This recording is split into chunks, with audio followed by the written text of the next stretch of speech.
મારા સલામ, હિન્દુભાઈને મારા પ્રણામ. આ બીજી કંપની છે એ હૈદરાબાદની કંપની છે, તેલંગાણામાં આવેલી છે. અને હવે આપણા ધોનિયાના આપણી બાજુના મુકેશભાઈ ચૌધરી સાહેબ છે, એ બધું આખું મેનેજમેન્ટ કરે છે. તો આ બાજુ બધા વાવજો. બાજરીની અંદર બધી ઘણી 4-5 ખાસિયત છે જે આપણે બધી પહેલાં બાજરી વાવતા હતા તો બાજરી સારી થતી, તો ઘણી વખત પડી જતી, પછી નેચી રહેતી, ઉતારો આપો એટલે ઘાસચારામાં માર પડતું. પણ એની અંદર 4 જે બધા પ્રોડક્ટો મૂકેલા છે એ 4 ફાયદા છે, બરાબર. એટલે બાજરી બધા હારે વાપજો. તો હું એટલું કહું કે આનો સારો રહેશે, આ બાજરીનો સારો રહેશે ઘાસચારો. તમારા વાયા આગળ કોઈ નહીં રહે ચારો.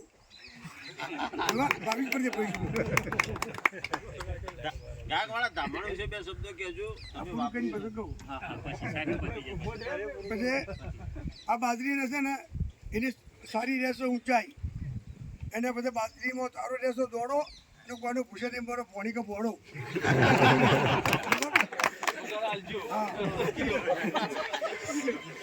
એમાં લોબો રહીશું ઢૂંઢો અને ભરાઈ કોથાણ કુંડો એટલા બાજુ બધા વાવજો. અને જે વાવી છે આપણા ગામમાં ઓછી વાવ પણ કતરા કરી વાવો તો ઉત્પાદન સારું આપશે. બીજું આપણે ગોવિંદભાઈ એક ખાતર વાપરું છે દામણ.